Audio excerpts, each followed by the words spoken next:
Hello, this is Salla from Greenrose Faire. Since winter is coming now and it's getting a bit colder here in Finland, I thought that I would show you a recipe for my favorite hot drink. It includes ginger, honey and hot water.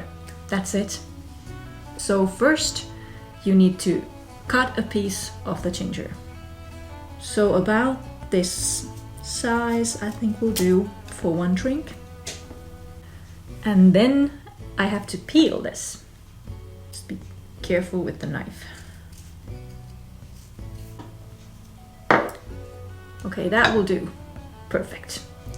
And next I need to grate this. Also need to watch out for your fingers here. Like that. Yes. And then add hot water.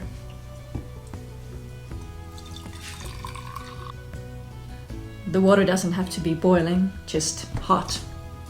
And then the last ingredient, and that is honey. You can put a lot. And you stir it. And then the drink is done and you can enjoy it. And maybe listen to some good music with it. Cheers!